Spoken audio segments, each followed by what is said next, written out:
সকালে এক পর্ব শেষ তো আর এক পর্ব শুরু। Good morning everyone.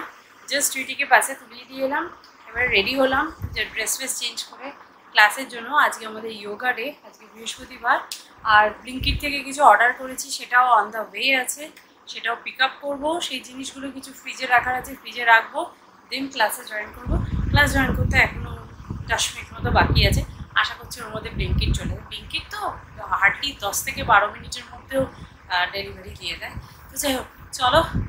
আর এত হাঁপিয়ে গেছি, টুইটিকে দৌড়ে দৌড়ে গেছি, দৌড়ে দৌড়েছি। আজকে একটু লেট হয়ে গেছিলো, তো গিয়ে দেখলাম বাস আসেনি, খানিকক্ষণ দাঁড়িয়ে থাকতেও হয়েছে।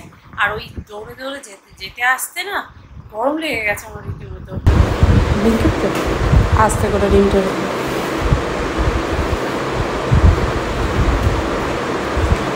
ব্লিঙ্কিট থেকে ডিম, এখানে লেটুস, এগুলো তো সব ওয়াশ করতে হবে।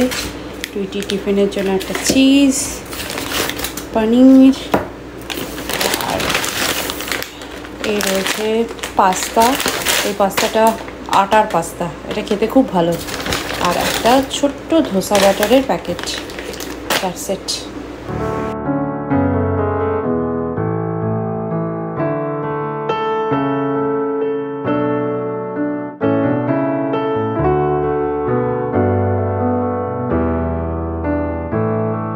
ব্রেকফাস্টটা করছি, আর কফিটা আজকে খুব ভালো হয়েছে, বিটটা খুব ভালো হয়েছে। কি সুন্দর একটা এই যে একটা ফ্লথিং ব্যাপারটা হয় না, ওটা আমার খেতে খুব ভালো লাগে।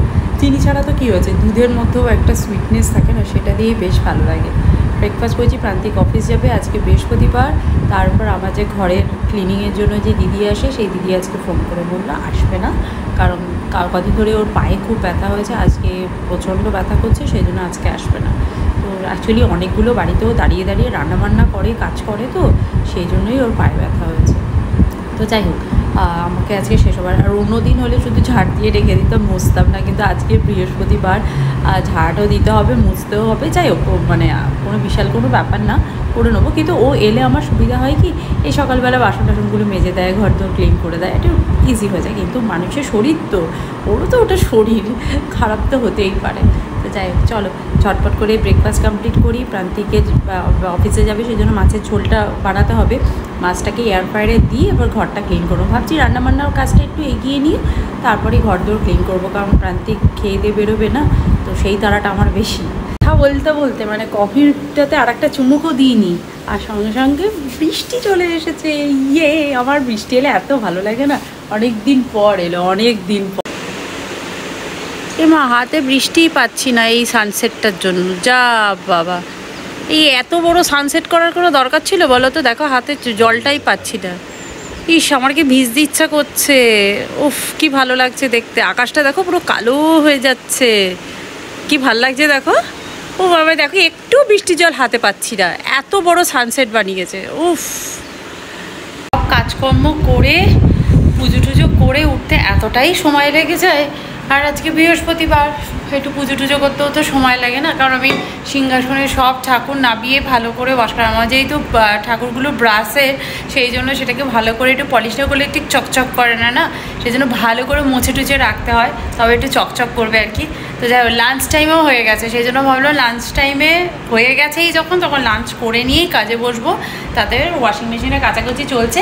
আর সেই সকালে একবার বৃষ্টি হলো, তারপরে বৃষ্টি থেমে গিয়ে বিচ্ছিরিভাবে রোদ উঠে গেল এবং গরমও লাগলো, তখন আমি রান্না করছি। এখন আবার বৃষ্টি পড়লো খানিকক্ষণ আগে, এখন একটু ঠান্ডা ঠান্ডা ওয়েদার আছে।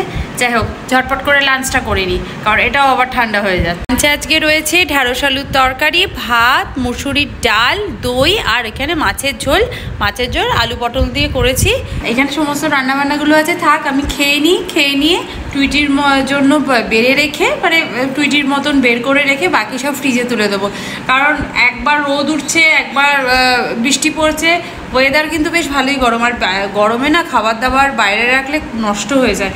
আমি কিছু ড্রেস অর্ডার করেছিলাম, কিছু তো ড্রেস আমার পরা হয়ে গেছে, কাঁচা হয়ে গেছে, বাট 3টে জামা এখনও আমি পরিনি। মানে 2টো জামা এখনও আমি পরিনি। আর একটু আগে একটা প্যাকেজিং এসছে, আমি তোমাদেরকে দেখাচ্ছি। এটার মধ্যে কোনটা এসছে আমি জানি না, বাট আগে যেগুলো এসছে সেগুলো একবার দেখাই। এই ড্রেসটা, এটা আমি অ্যামাজন থেকেই কিনেছি। এটা আমার ভীষণ ভালো লেগেছে। এই শেপের না আমার কোনো জামা নেই, এই জামাটা আমি আগেও পরে ট্রায়াল দেওয়া হয়ে গেছে। এই যে পার্টটা রয়েছে এটা কোমরের সঙ্গে একদম ফিটিং হয়, আর এটা পুরোটা ওপেন, পুরোটা বলবো না, হ্যাঁ মোটামুটি এতটা মতো ওপেন হয়ে যায়, ভীষণ সুন্দর। আর হাতাটা না একটু লম্বা হাতা, ফুল হাতার বলবো না, আবার থ্রি কোয়ার্টার হাতার মতন। আর এই শেপটা দেখছো, এটা না এটার জন্য একটু ওই কাপ্তান স্টাইলের হয়ে থাকে। এটা পিওর কটন বলবো না, একটু সিনথেটিক টাইপের মেশানো আছে, বাট খুব রিজনেবল প্রাইসে আমি এই জামাটা পেয়েছি। এটা অ্যামাজন থেকে কিনেছি, আর রংটা ভীষণ সুন্দর। আর একটা কিনেছি, এইটা আমি ফেসবুকে একজন জামা বিক্রি করছিল আর কি, খুব কম দামে, তো আমি কিনেছি। বাট এটা না ছবিতে একরকম লাগছিল, কালারটা স্পেশালি ডিজাইন সেম এসছে, বাট এসছে অন্য কালার, মানে আমার একদম পছন্দ হয়নি, কালারটা আমার পছন্দ হয়নি, বাট শেপটা খুব সুন্দর জামাটার। এটার একটা ব্ল্যাক ভার্সনও ছিল, বাট ঠিক আছে একবার কিনে ফেলেছি, কারণ এই কম্বিনেশনে প্রান্তিক বললো এইটা নেবে। একটা পিঙ্ক ছিল, একটা ব্ল্যাক ছিল, ব্ল্যাকটা প্রচুর লোককে আমি পরতে দেখেছি, বাট এই কম্বিনেশনটা আমার খুব ভালো লাগছিল। এই ব্লু কালারটা খুব সুন্দর, বাট এই গ্রিন কালারে নেই বলে একটা নিলাম, বাট আসার পর না গ্রিন কালারটা আমার খুব একটা ভালো লাগছে না, জানি না পরে কেমন লাগবে, মানে আমি পরেওছি, মানে এখনো বাইরে পরিনি, মানে আমি ট্রায়াল দিয়েছি, খারাপ লাগছে না, বাট ঠিক আছে, মানে খুব একটা পছন্দ নয়। তবে শেপটা বা ফিটিংটা খুব ভালো হয়েছে। আর এখন যেটা এসছে সেটা তো দেখাচ্ছে, এটা তো আমি এখনও নিজেও দেখিনি, তো যাই হোক ফটাফট আনবক্সিং করে ফেলি। আমার এরকম প্যাকেট খুলতে না খুব ভালো লাগে, ভীষণ ভালো লাগে। মানে আমি এটা অনেকক্ষণ আগে এসেছে, আমি যখন লাঞ্চ করতে বসলাম তখন এসেছে, উঠে হাত ধুয়ে উঠে আবার নিলাম। তো যাই হোক, এটা কি কালার বলো তো, গেস করো তো কি কালার। এই জায়গায় ভিডিওটা পজ করো আর কমেন্ট করে জানাও যে এই জামাটার কালারটা কি আছে, নিশ্চয়ই লিখে দিয়েছো। তো চলো এবার আমি দেখাচ্ছি জামাটার কালারটা কি। রেড কালার, আবার একটা রেড কালার, বাট এই রেড কালার জামাটা আমি জানি না এটা টুইটিরও হতে পারে, টুইটিকে পরিয়ে দেখবো, যদি টুইটির হয় তো টুইটি পরবে, আমিও মাঝে সাঝে পরবো। আমার মনে হয় ঝুলটা একটু বড়ই হবে টুইটি, কারণ আমি যা ছবি দেখেছিলাম। এটা হচ্ছে হাকুবা ড্রেস, এটা আমি ইনস্টাগ্রামে অনেকজন জামা বিক্রি করে তাদের কাছেও আমি জিজ্ঞেস করেছি, এছাড়া নানান আর কি লোকদের সঙ্গে কথা বলি, ফেসবুকে যারা বিক্রি করে তাদের সাথে কন্ট্যাক্ট করে এটা ফেসবুকে থেকে আমি লিঙ্কটা পেয়েছি। হাকুবা ড্রেস, এটা আমার ভীষণ পছন্দ হয়েছে, পিওর কটন, আর দেখতেই পাচ্ছ। আর জামাটার ভেতরে এইখানটা কোনো লাইলেন দেওয়া নেই, এই অবধি লাইলেন দেওয়া আছে, এই অবধি, আর একটু 3 কোয়ার্টার বলবো না, এই অবধি হাতা, ছবিতেই আমি দেখেছিলাম এই অবধি হাতা।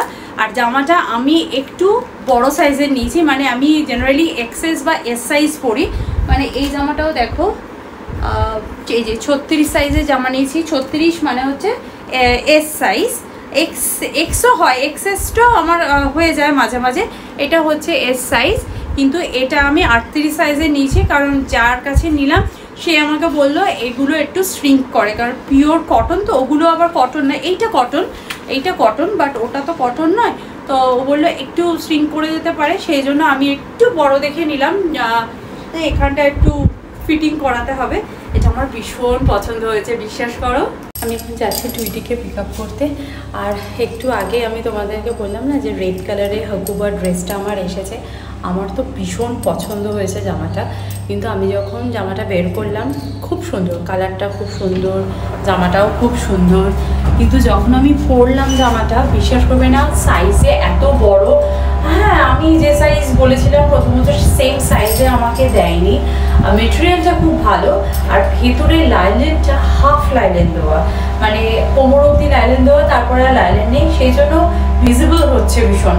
আর হাকুবা ড্রেসে যদি লাইলেনটা ঠিকঠাক না থাকে খুব বাজে লাগবে দেখতে, সে পরেও ওই জন্য বেশ খারাপ লাগছে, সেই জন্য আমি বললাম, তারপর ডিলারের সাথে কথা বললাম, যে ডিলার দিয়েছে আর কি যে একটু চেঞ্জ করে দেওয়ার জন্য, তো বললো যে ঠিক আছে আমি চেঞ্জ করে দেবো, আমাকে একটু সময় দিতে হবে। গুড ইভিনিং এভরিওয়ান, টুইটি এখানে পড়াশোনা করছে, টুইটি টিচার এসেছিলেন, টিচারের কাছে পড়া হয়ে গেছে, এখন ওর যে ম্যাথ কম্পিটিশনের প্র্যাকটিস ক্লাস আছে সেটা হবে, তার আগে আমার কাজ কিছু শেষ হয়নি, আমার কাজগুলো করতে হবে। তারপর প্রান্তিক গেছে সেই সকালবেলা অফিস, সকালে না একটু বেলা করেই অফিস গেছে, এখনও অফিস থেকে বেরোচ্ছে, অনেকটা রাত হয়ে গেছে, দেখতেই পাচ্ছ ওর প্র্যাকটিস ক্লাস শুরু হয়েছে, সময় হয়েছে। টুইটি বলছে ড্যাডি আর কতক্ষণ থাকবে, মানে এই লকডাউনের পর থেকে শুধু বাবা মাকে বাড়িতেই দেখে তো টুইটি, সেই জন্য মানে ও ভীষণ হ্যাবিচুয়েটেড হয়ে গেছে যে বাবা মা বাড়িতেই থাকবে, অফিসে যেতেই হবে না। এবার তো ধীরে ধীরে সব অফিস টফিস খুলছে, ওই জন্য টুইটি খুব মিস করছে ড্যাডিকে, তাই না? তো যাই হোক, টুইটি করুক, টুইটির হোমওয়ার্ক, আবার ক্লাস আছে, ক্লাসটা করবে, আর আমি ওইদিকে একটু ডিনারে প্রিপারেশান করি। কারণ আজকে মনে হচ্ছে না ক্লাসের আগে তুই ডিনার করতে পারবি, বুঝলি? ঠিক আছে, ক্লাস করে নে, তারপর করবি, খাস, ঠিক আছে? সকালবেলা আমি ব্লিঙ্কিট থেকে কিছু জিনিস অর্ডার করেছিলাম না, তার মধ্যে আমি অর্ডার করেছিলাম এই আইডির এই ইডলি অ্যান্ড ধোসা ব্যাটারটা। তো ওটাকেই আমি কন্টেনারে শিফট করে নিয়েছি, ওটাতেই আমি ধোসাই বানাবো। আর ওখানে তরকারিটাকে রেডি করছি। অনেক দিন পর ধোসা করবো, আমার দোকানের ধোসা ভীষণ অয়েলি থাকে প্রথমত, তারপর হচ্ছে ওখানে বসে খেতে হয়, সেটাও একটা সময় সাপেক্ষ ব্যাপার, বাড়িতে এলে তো আর খাওয়া যায় না। সেই জন্য ভাবলাম আগে তো ছুটি দিয়ে দিয়েছে, সেদ্ধ হয়ে গেছে, সেই জন্য ভাবলাম বাড়িতেই একটু বানিয়ে নিই। আর এই ব্যাটারটা আমি ফার্স্ট টাইম ইউজ করছি, জানি না কেমন হবে। আর ধোসা বানালে প্রথম ধোসাটা তো খারাপ হবেই হবে, তো দেখা যাক আজকে লাকে কেমন ভালো ধোসা বানাতে পারি। এখানে আমি ব্যাটারটাকে ঢেলে নিয়েছি, আর ব্যাটারটা একটু টাইট মতো থাকে, ইডলি বানানোর জন্যও থাকে, তো এর মধ্যে একটু জল অ্যাড করতে হয়। প্যাকেটের গায়ে যা ভাবে লেখা ছিল আমি সেভাবে করে নিয়েছি। মোটামুটি ব্যাটার রেডি হয়ে গেছে, তাওয়া গরম হলেই আমি বানাবো। তাওয়াটাও বেশ ভালো গরম হয়ে গেছে। চাটু থেকে যে ধোসা উঠেছে আমার, এটাই আমার ভাগ্য ভালো। হ্যাঁ, ওদের দোকানের মতন অত ক্রিস্পি বা অত সুন্দর হয়নি, ঠিক কথায়, বাট বাড়িতে ঠিক আছে, এতে আমি খুব হ্যাপি। মানে আমার চাটু থেকে ধোসা তোলাটা নিয়ে একটা বিশাল হিস্ট্রি আছে। মানে প্রথম ধোসা তো কোনোদিনই আমার ভালো হয় না, তাও যে সেকেন্ড ধোসাটা ভালো মতো উঠেছে, এতেই আমি খুশি। টুইটি এখন এখানে প্র্যাকটিস ক্লাস করছে, আমাদের ঘরে বসেই রোজ প্র্যাকটিস ক্লাস করে, কানে হেডফোন রয়েছে, কিছুই শুনতে পাচ্ছে না। আর আমাদের ঘরে বসে প্র্যাকটিস ক্লাস করার একটাই কারণ এই ঘরে এসি আছে। ও এসি ছাড়া নাকি ওর এই কম্পিটিশানে ক্লাস করা যায় না, কারণ কোথা থেকে একটা মাছি এসে যদি ওর পায়ে বসে তাতেও ওর অসুবিধা হয়, তাতে নাকি ওর ক্যালকুলেশনে গন্ডগোল হয়ে যায়, নাম্বার কমে যায়। হয়ে গেছে ক্লাস? আরে বাবা, চলো টুইটির ক্লাসও শেষ হয়েছে, আমরা এবার যাবো ডিনারে, ড্যাডিও চলে এসছে, তাই না? এই রুম ছাড়া নাকি ওর ক্লাস করা যায় না, কারণটা একটু বল, সবাই জানো কি? এই রুম ছাড়া তোর নাকি প্র্যাকটিস ক্লাস করা যায় না, এসি। কেউ মানে এসি ছাড়া অঙ্ক করতে পারবে না, কেউ আছে? প্রান্তিক জাস্ট অফিস থেকে ফিরেছে, ও একটু ফ্রেশ হয়ে নিয়ে অফিসে যে মেলগুলো আছে চেক করবে, তারপর খেতে আসছে। আমি ভাবলাম টুইটি আর আমি বসে যাই, কারণ মানে টুইটিকে স্পেশালি খেতে দিই, কারণ রাত হয়ে গেছে তো, কালকে আবার স্কুল আছে, বাবু আবার ঘুম থেকে উঠবে না, এই আর কি। তো যাই হোক, কেমন হয়েছে ধোসাটা আজকে? অনেকক্ষণ করে রেখেছি, নরম হয়ে গেল, আমি জানি না, খেয়ে দেখ। বা একটু করেই যদি সঙ্গে সঙ্গে খাওয়া যায়, অ্যাকচুয়ালি আমি তো করেই না, অত ফাস্ট করে খেতে পারি না, যেমন দোকানে বা সাউথ ইন্ডিয়ানরা যেরকম করে না, ফাটাফাট করে আর সার্ভ করে দেয়, ওরকম করলে ক্রিস্পি ব্যাপারটা থাকে। আমি তো করে রেখে দিয়েছি, কারণ অত ফাস্ট আমি বানাতে পারবো না। তো যাই হোক, ভালো লাগছে। তো চলো আজকে ভিডিওটা তাহলে এখানেই এন্ড করছি, দেখা করছি নেক্সট ব্লগে। ততক্ষণের জন্য তোমরা খুব ঘুম পেয়ে গেছে। Bye, see you next video.